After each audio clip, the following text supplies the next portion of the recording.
오늘 함께 나눌 말씀의 제목은 믿음을 굳건하게 하여 마귀를 대적하라입니다.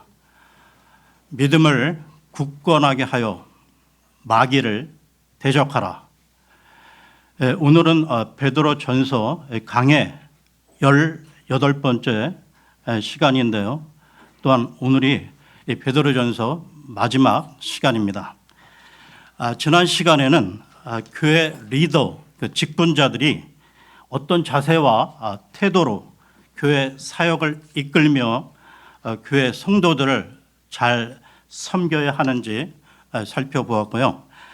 오늘은 이 마지막 시대 우리 성도들이 어떻게 신앙생활을 해 나가야 하는지에 대해 말씀을 나누겠습니다.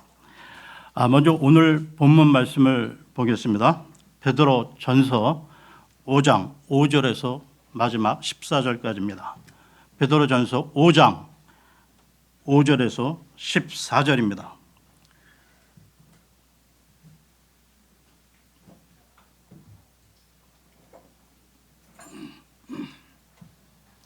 마찬가지로 너희 젊은 자들아 장로들에게 스스로 복종하라. 진정 너희 모두가 서로 복종하고 겸손으로 옷 입으라. 이는 하나님께서 교만한 자들을 적대하시고 겸손한 자들에게 은혜를 주시기 때문이라.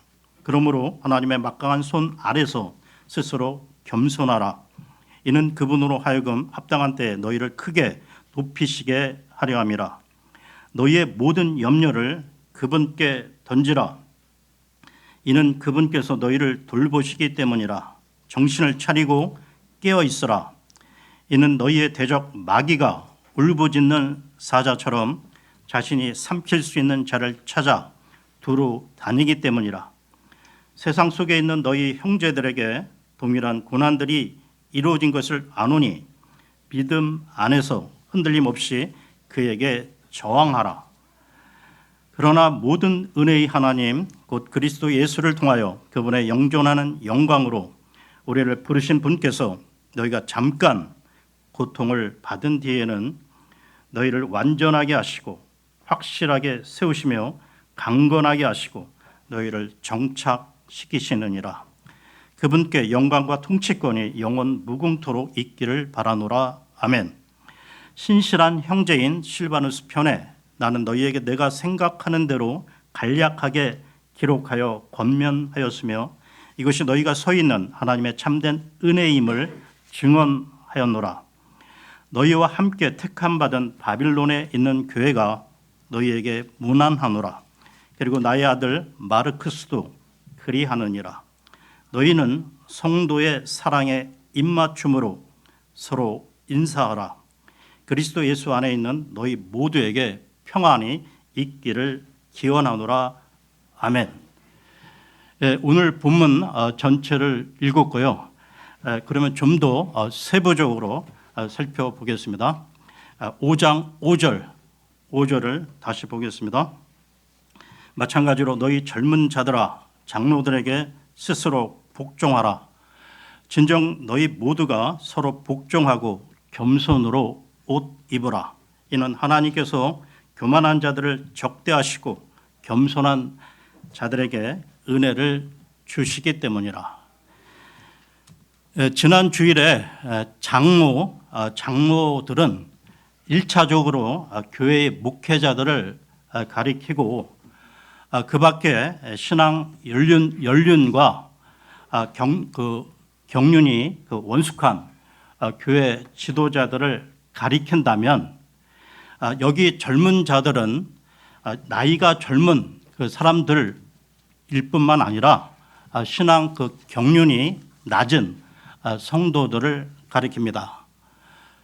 그렇다면 젊은 자들을 포함해 모든 성도들은 어떤 태도로 교회 생활, 신앙 생활을 해야 할까요? 그 첫째가 장로들, 교회 지도자들에게 순종하라고 말씀합니다. 그러니까 교회가 평안할 때도 하나님께서 세우신 지도자에게 순종함으로 주님의 몸된 교회를 세우는 것이 하나님의 뜻이요 하나님의 명령인데요. 더구나 교회가 고난과 이 박해를 받는 시대에는 교회가 더욱 든든히 세워져야 하기에 모든 그 성도들은 교회 지도자들에게 순종해야만 하는 것입니다. 만일 교회 지도자에게 불순종하고 목회자를 근심시키면 교회는 위기에 처하게 될 것이고 성도들에게도 유익이 없다는 것이죠. 이와 관련해 히브리서로 갑니다. 히브리서 13장 17절입니다.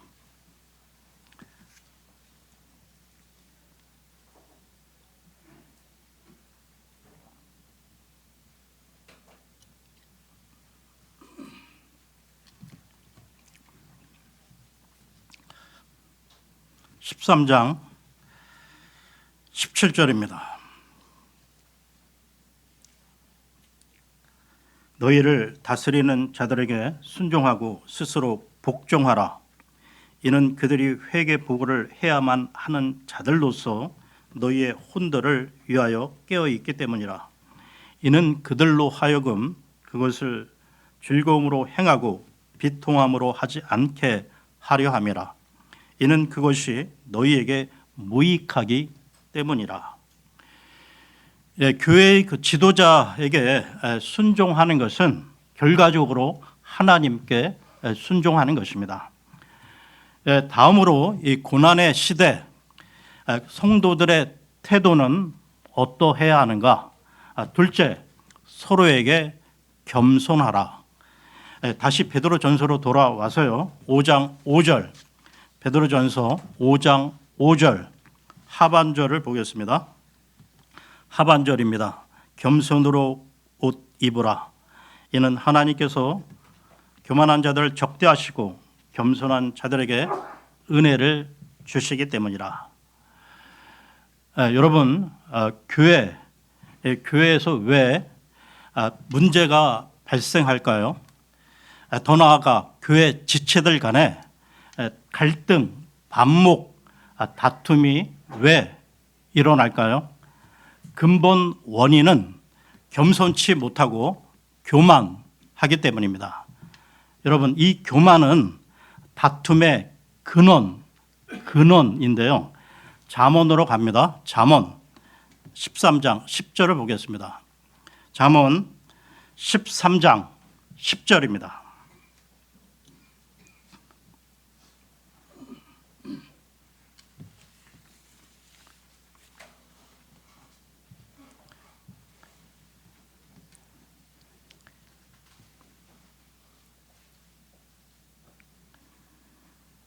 (13장) 10절입니다. 오직 교만에 의해서만 다툼이 오느니라. 그러나 충고를 잘 받아들인 자들에게는 지혜가 있느니라. 한 부분 더 보겠는데요. 잠언 18장 12절을 보겠습니다. 잠언 18장 12절입니다.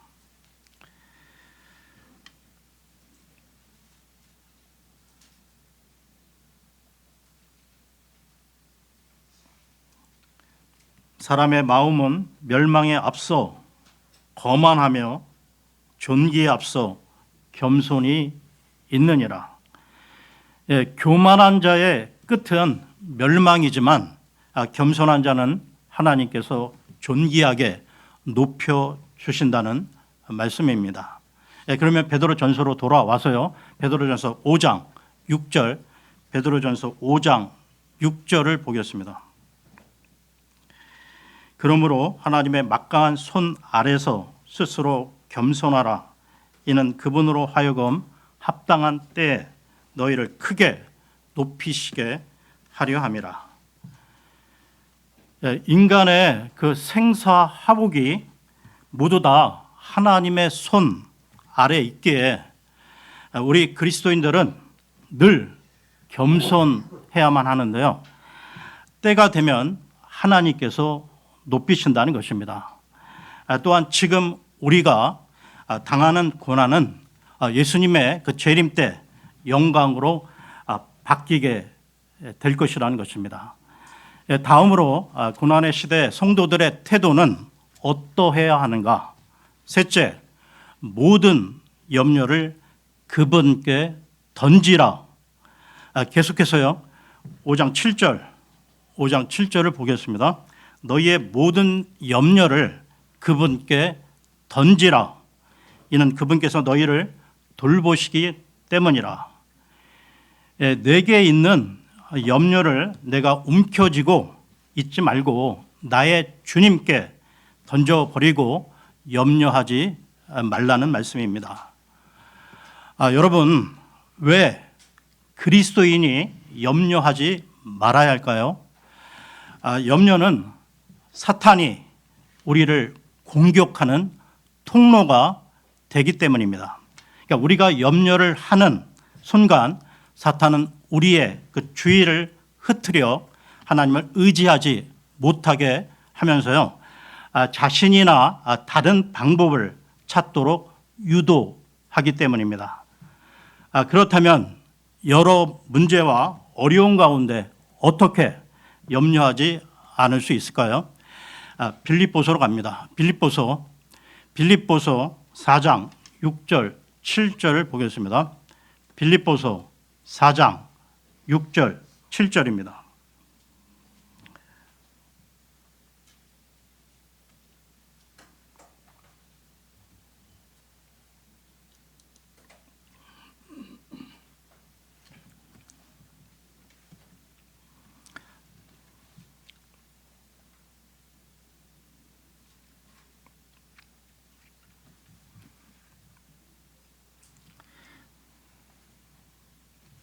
사 장 6절 7절입니다. 아무 일에도 염려로 가득 차지 말라. 다만 매사에 기도와 간구로 감사들을 드리면서 너희의 요청들이 하나님께 알려지게 하라. 그리하면 모든 지각을 초월하는 하나님의 평안이 그리스도 예수를 통하여 너희의 마음과 생각을 지키시리라. 여러분, 내 생각과 마음을 성령 충만으로 채우면 사탄이 떠나간다는 것입니다. 그러니까 염려를 주님께 맡기고 주님만 온전히 의지하게 되면 하나님의 평강이 우리에게 임한다는 것입니다. 다음으로 고난의 시대에 성도들의 태도는 어떠해야 하는가? 넷째, 마귀를 대적하라. 베드로전서로 돌아와서요. 베드로전서 5장 8절. 베드로전서 5장 8절 9절을 보겠습니다. 베드로전서 5장 8절 9절입니다. 정신을 차리고 깨어 있으라. 이는 너희의 대적 마귀가 울부짖는 사자처럼 자신이 삼킬 수 있는 자를 찾아 두루 다니기 때문이라. 세상 속에 있는 너희의 형제들에게 동일한 고난들이 이루어진 것을 아노니 믿음 안에서 흔들림 없이 그에게 저항하라. 여러분, 우리가 예수님을 믿고 하나님의 백성이 되는 순간 마귀는 우리를 공격한다는 것입니다. 왜 그럴까요? 이 마귀의 그 백성이었던 자가 하나님의 백성으로 넘어갔기 때문입니다. 그러므로 예수님을 믿는 순간 마귀와의 영적 전투가 벌어진다는 사실을 꼭 기억해야 하는 것이죠. 마귀와의 이 싸움이 얼마나 치열한지 8절에 정신을 차리고 깨어 있으라 말씀합니다. 그러므로 우리 그리스도인들은 세상에 취해 있으면 안 된다는 것이죠. 이 세상살이가 얼마나 좀 복잡합니까? 이 가운데 정치가 되었든 경제가 되었든 쾌락이든 그 무엇이든지 간에 거기에 푹 빠져 있으면 마귀의 공격을 이길 수 없고 백전백패한다는 것입니다. 여러분, 마귀의 권세가 얼마나 큰지 아시는지요? 이 온 우주에서 하나님 다음으로 막강한 존재라는 것입니다. 그래서 천사장 미카엘도 마귀와 논쟁하여 맞설 때도 이 마귀의 그 권세에 대해 직접 비난하지 않았다는 것이죠. 유다서로 갑니다. 유다서는 요한계시록 바로 앞에 있습니다. 유다서 1장 9절입니다. 유다서 1장 9절입니다.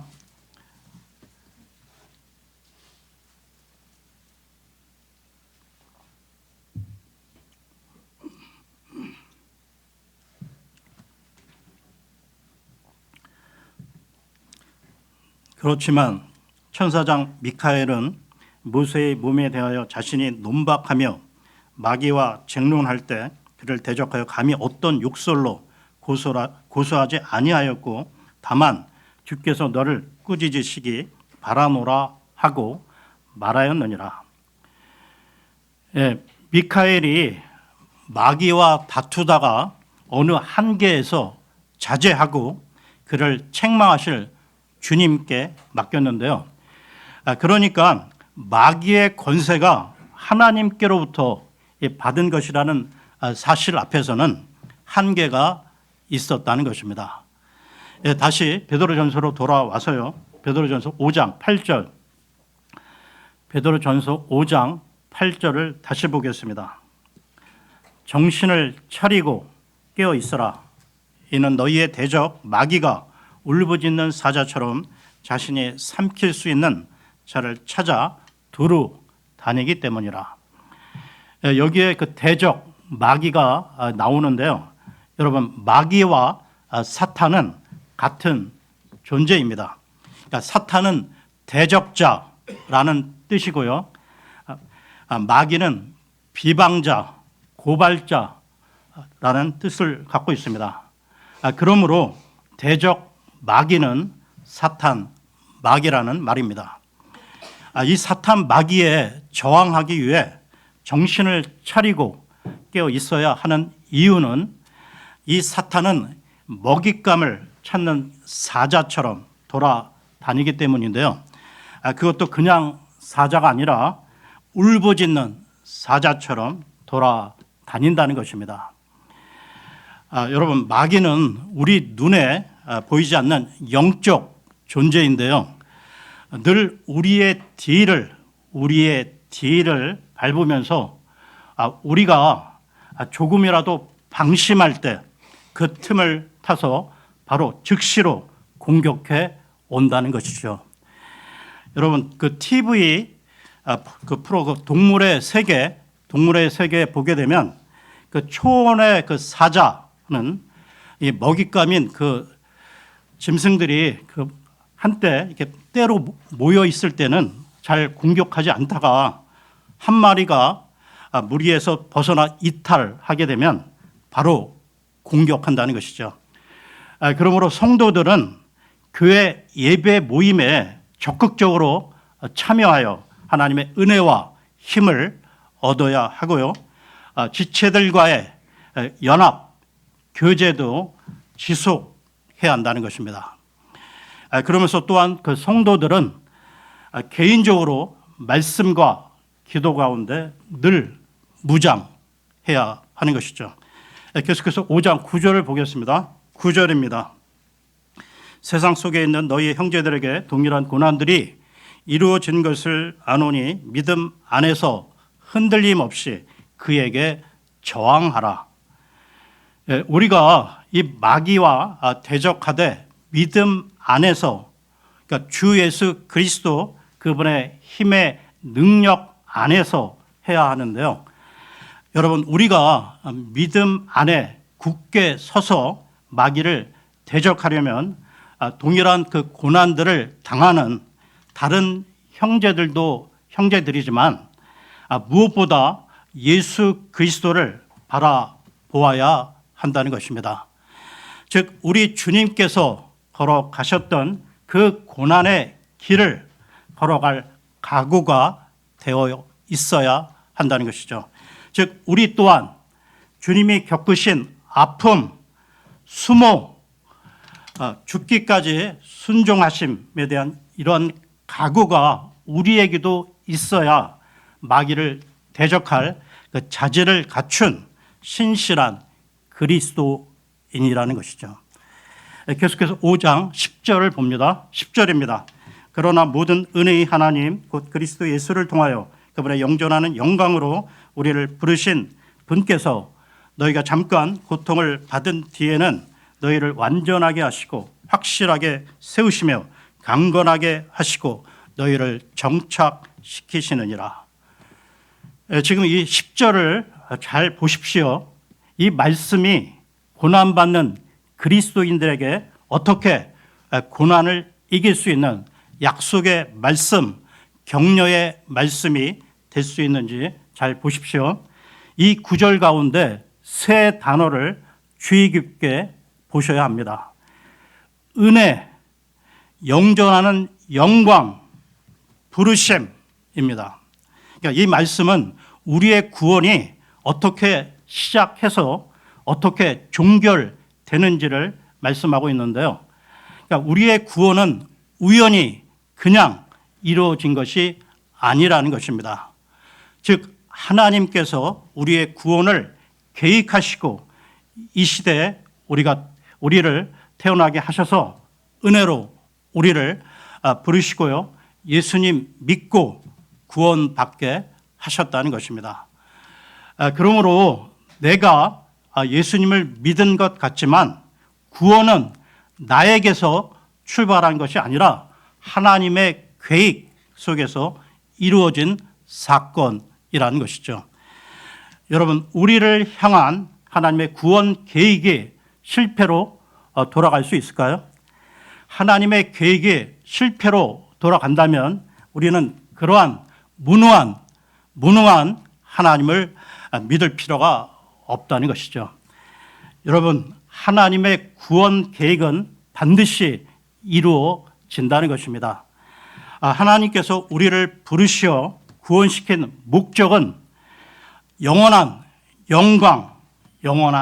영광에 들어가게 하시는 것입니다. 이와 관련해 로마서로 갑니다. 로마서 8장 28절에서 30절까지 보겠습니다. 로마서 8장 28절에서 30절입니다.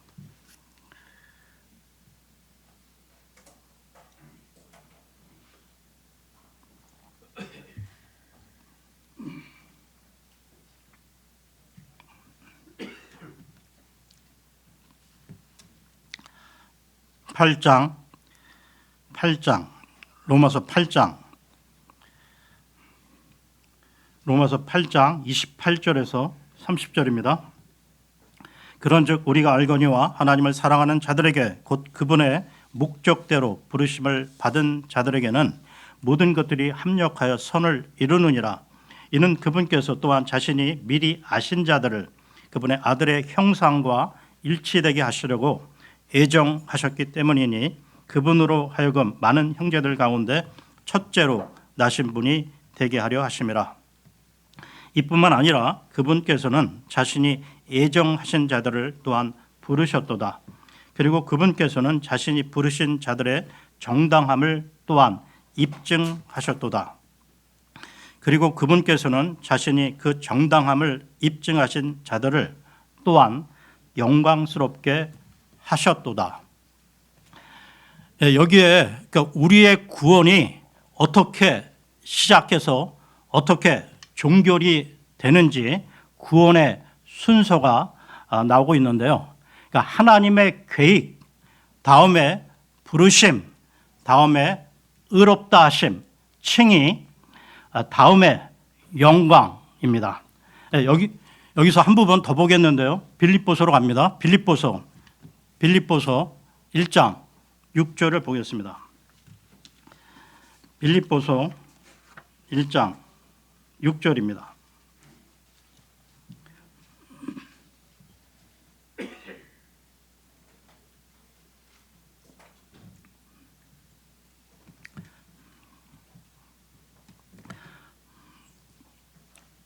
바로 이것을 확신하노니 너희 안에서 선한 일을 시작하신 그분께서 예수 그리스도의 날까지 그것을 완수하시리라는 것이라. 예, 그러면 다시 베드로전서로 돌아와서요. 베드로전서 5장 10절. 베드로전서 5장 10절을 다시 보겠습니다. 5장 10절입니다.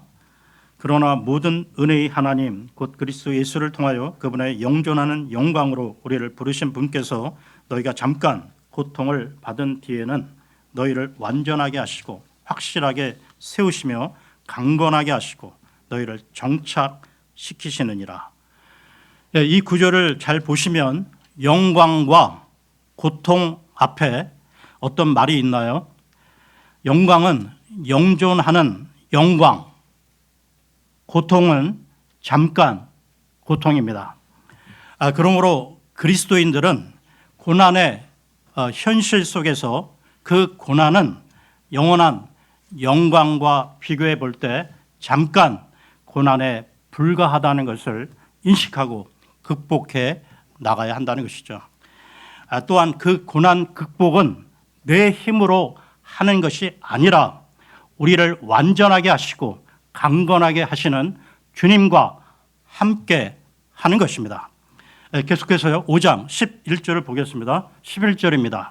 그분께 영광과 통치권이 영원 무궁토록 있기를 바라노라. 아멘. 성도를 구원하시고 보호하시는 하나님의 영광과 통치권이 영원함을 믿으며 하나님께 찬송 드리고 있는데요. 그러니까 우리도 하나님께서 우리를 구원하시고 보호하시며 영원한 영광의 나라에 이르게 할 것을 믿고 날마다 감사하며 찬양을 해야 한다는 것이죠. 계속해서 5장 12절을 보겠습니다. 5장 12절입니다. 신실한 형제인 실바누스 편에 나는 너희에게 내가 생각하는 대로 간략하게 기록하여 권면하였으며 이것이 너희가 서 있는 하나님의 참된 은혜임을 증언하였노라. 여기 나오고 있는 그 실바누스는 신라의 그 헬라식 이름으로 신라는 사도행전에 나오는데요. 그러니까 바울과 함께 동역했던 형제입니다. 그리고 여기에서 특별히 주목할 부분이 있는데요. 하나님의 참된 은혜입니다. 하나님의 참된 은혜. 그러니까 여기서의 은혜는 개인의 구원을 가져온 그 은혜를 말하는 것이 아닙니다. 그러니까 구원 이후의 은혜를 말하는 건데요. 즉 구원받은 이후에 그러니까 자신의 행위를 의로 드러내려고 한다면 그때는 그리스도가 소용없게 되어 그러니까 하나님의 은혜로부터 스스로 떨어져 나간 것이 된다는 것입니다. 그렇다면 이 말은 구원을 상실한다는 게 아니라 하나님의 은혜를 저버린 꼴이 된다는 것이죠. 다시 말해 구원 이후에 자신의 행위로 의를 드러내고 하나님의 은혜를 스스로 저버리면 그리스도 안에 들어가 있는 그 은혜의 보람이 없고 그리스도의 몸의 일부로서의 특권을 누려야 할 그 은혜가 쓸모없게 된다는 것입니다. 그러니까 그리스도가 무용하게 되는 것이죠. 여기서 말하는 참된 은혜와 관련해 사도행전으로 갑니다. 사도행전 13장 43절을 보겠습니다. 13장 43절입니다.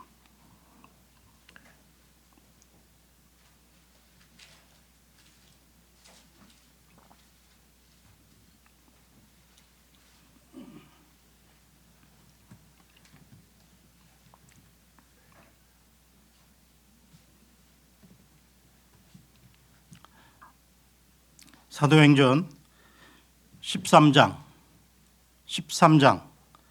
43절입니다.